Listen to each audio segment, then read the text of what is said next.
Hola, ¿qué tal? Feliz año. Espero que te encuentres muy bien. Y evidentemente para ti, mis mejores deseos. Que este 2019 sea un año de grandes oportunidades personales, familiares, sociales, colectivas. Y para ti en lo personal, que sea un año no tanto que seas feliz, sino que te, te, te sirva las oportunidades para que tú con sabiduría, con inteligencia, sepas aprovecharlas y te convierta eso en una mejor persona. Hoy quería que conversáramos acerca de cómo relacionarnos sanamente con nuestro pasado, nuestro presente y nuestro futuro. A veces escuchamos por allí, con alguna razón creo yo, que el único día existente para una persona es el hoy, porque el ayer ya transcurrió y el mañana no ha llegado. Yo creo que en eso hay algo de verdad, pero al fin y al cabo, eh, creo que humanamente no es posible vivir desconectado del ayer y tampoco del mañana. Creo yo que a los seres humanos no nos está dado, como sí a los animales, vivir en una sola dimensión temporal, es decir, el momento presente. Por lo tanto, posiblemente lo más sano sea no pretender vivir desconectados del ayer o del mañana, sino relacionarse sanamente, adecuadamente con ese ayer y con ese mañana, y evidentemente con el mismo hoy. Así que en primer momento vamos a preguntarnos cómo se vive inadecuadamente relacionado con el ayer, con el hoy y con el mañana, con el pasado, con el presente y con el futuro, para después contrastarlo con una relación adecuada, sana, adaptativa, con el mismo pasado, el mismo presente y el mismo futuro. Con el ayer te conectarías, con el pasado te conectarías inadecuadamente si acudes a los recuerdos, si acudes al ayer a manera de culpabilización, reproche, cuestionándote por qué hice, por qué no hice, por qué dejé de hacer, por qué no estuve, por qué no fui, por qué fui, etcétera. Por dos razones. Uno, esa actitud en sí no va a dejarte nada sino la culpa y el sufrimiento, a menos que lo hagas con el propósito de extraer lecciones, perdonar, perdonarte, pedir perdón y aprender de lo ocurrido. Esa sería la forma adecuada de relacionarte. Es decir, el pasado es un caudal de información al que podemos y debemos acudir para extraer lecciones, para crecer, para cambiar, para que, que lo sucedido nos convierta en mejores personas. Ahora, si solamente acudimos para flagelarnos, para cuestionarnos, para lamentarnos y no hacer nada, pues es una forma improductiva, dolorosa, de conectarnos con el ayer. Y además, a la luz de la lógica hay una trampa allí. Les voy a poner un ejemplo que siempre digo. Cumplí hace poco 49 años. Si yo juzgara mis acciones de cuando tuve 29 y dijera por qué cuando tuve 29 años, hace 20, no hice esto o aquello, no tomé tal o cual decisión. Si yo juzgo lo que hice hace 20 años con la persona que soy hoy, con lo que conozco hoy, con lo que sé hoy, sería injusto porque en aquel momento no era lo que hoy soy. Por lo tanto, estaría comparando mi propia persona con dos momentos distantes entre sí, 20 años, y con todos los cambios que se supone que han ocurrido en mi vida durante 20 años. Entonces, es una trampa lógica. No debes incurrir en juzgar tu pasado con lo que sucedió, perdón, enjugar tu pasado con las herramientas o con lo que eres hoy. Para poder entender tu pasado tienes que también, o debes, contextualizar ese evento. Ok, ya tendríamos entonces cómo relacionarnos inadecuadamente con el pasado, si lo hacemos para criticarnos, juzgarnos, culpabilizarnos, reprocharnos, lamentarnos, y de allí no sacamos lección alguna, evidentemente nada nos aporta. Ahora, si lo hacemos para revisar, para entender, para crecer, y luego perdonamos, nos perdonamos, pedimos perdón y soltamos. Entonces, yo creo que esa es una forma armoniosa, adecuada, de, de ir a nuestro pasado para aprender de él. Ahora vamos con el presente. Eh, pero un momento antes quería decir esto. Las emociones que generalmente están asociadas con el pasado eh, son por lo general la culpa y en un cuadro mayor, que es un conjunto de emociones, sería la depresión. Por lo general, las personas cuando sienten culpa o están atravesando un cuadro depresivo, hay allí mucho pasado. Dicen por allí con razón que la depresión es exceso de pasado, como no, un pasado culpabilizante. Ahora vamos a revisar la parte del presente. El presente es el día a día, lo que actualmente cada persona vive. Y la emoción o el cuadro de emociones que se le asocia es el estrés.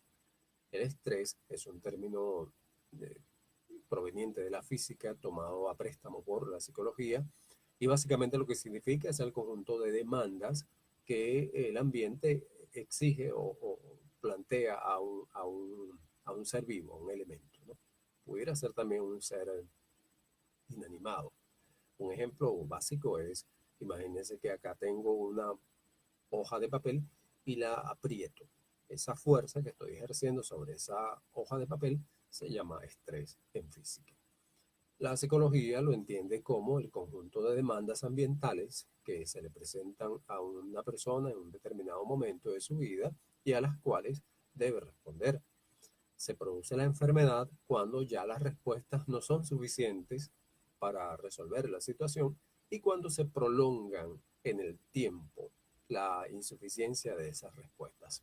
A eso le llamamos estrés.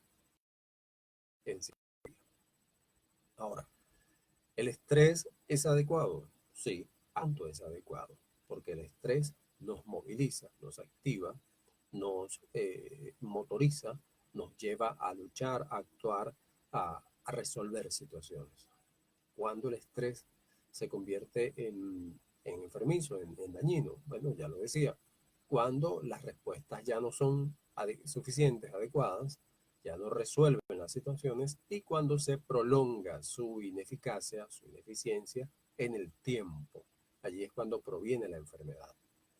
Por lo tanto, ¿cómo es la manera adecuada de relacionarnos con el presente? Bueno, esa misma, que haya cierta cantidad de estrés, está bien, es necesario, es útil, pero que no nos, ¿cuál sería la palabra? Que no nos desborde y que no se prolongue en el tiempo. Cuando ya las respuestas no son suficientes, bueno, lo lógico será cambiar las respuestas o renunciar a esas metas o replantearse las metas mismas o renegociar o replantear las herramientas que se están usando. Esa sería la forma adecuada de lidiar con el momento presente. Muy fantasioso sería pretender, muy iluso, muy infantil, que la vida discurra sin ningún estrés. Eso es ideal, más no es real. Y teóricamente no hay estrés solo cuando estemos muertos o cuando no hayamos nacido.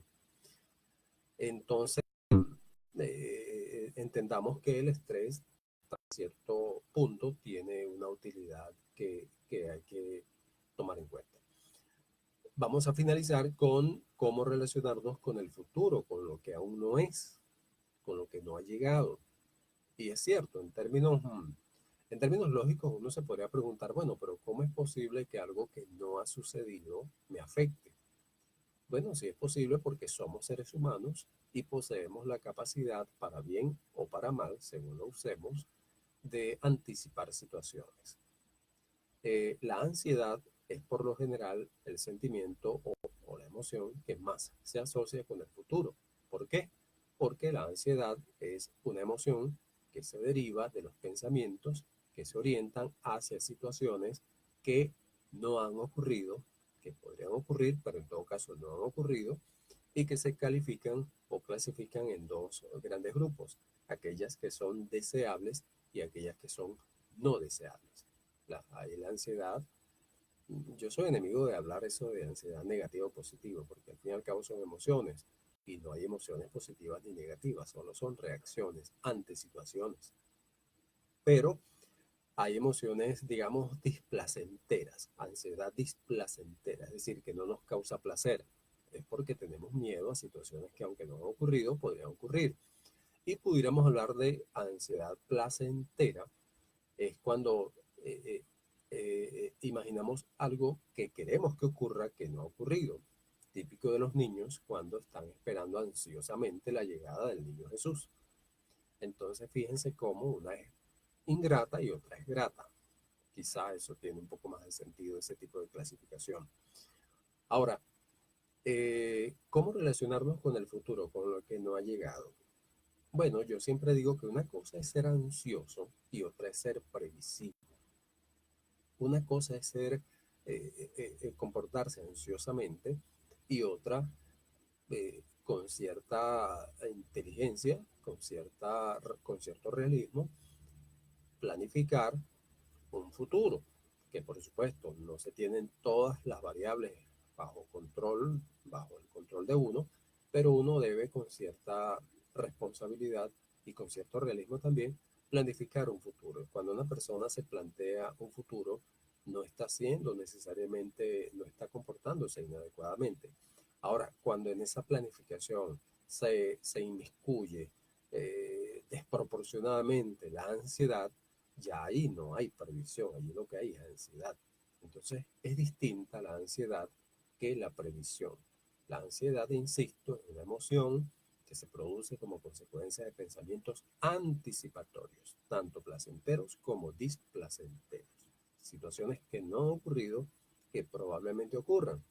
Por lo general, cuando en la consulta uno ayuda a pacientes ansiosos a revisar sus pensamientos, son anticipaciones catastróficas. Y por lo general, cuando se les ayuda a examinar la probabilidad de que ello ocurra, estas son muy bajas, muy bajas. Cuando las personas logran comprender esto y aprenden a identificar, detener, revisar y tomar una postura ante estos pensamientos ansiógenos, por lo general mejoran mucho y aprenden a calmarse. Yo siempre por lo menos les dejo una primera herramienta y les digo, bueno, fíjate, cuando pienses eso, cuando te descubras que estás anticipando una situación que no ha ocurrido, que está en el futuro y que podría o no ocurrir, por lo menos quiero que te digas a ti mismo en el pensamiento, esto que estoy pensando en este momento no está sucediendo. Eso por lo general a las personas las tranquiliza. Por supuesto, no es lo único que se hace, pero es un primer paso. Entonces, para cerrar esta parte del futuro, ¿cómo relacionarnos con el futuro? De una forma no ansiosa, pero sí previsiva, planificadora.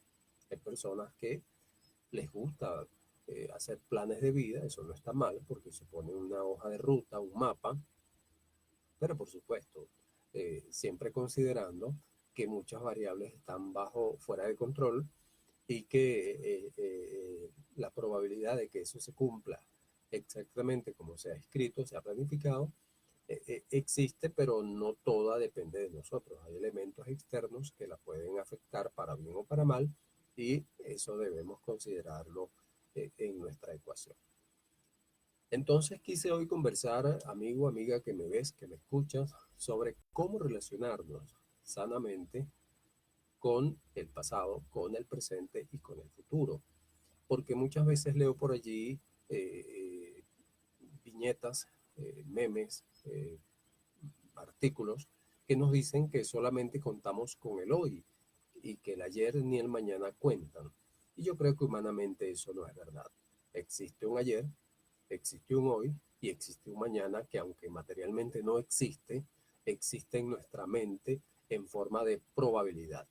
Por lo tanto, yo creo que la solución no es descartar ese ayer, sino acudir a él para aprender, no es el hoy manejarlo con un estrés necesario, no apabullante, no enfermizo, y el mañana manejarlo en forma de previsión y no de ansiedad. Yo creo que con cambiar un poco nuestras actitudes hacia el ayer, el hoy y el mañana, podemos tener una existencia más digna, más tranquila, más en paz. Bien, gracias por estar allí. Comparte por favor este material para que otras personas puedan aprovecharlo. Gracias y nos encontramos en un próximo espacio como este. Chao.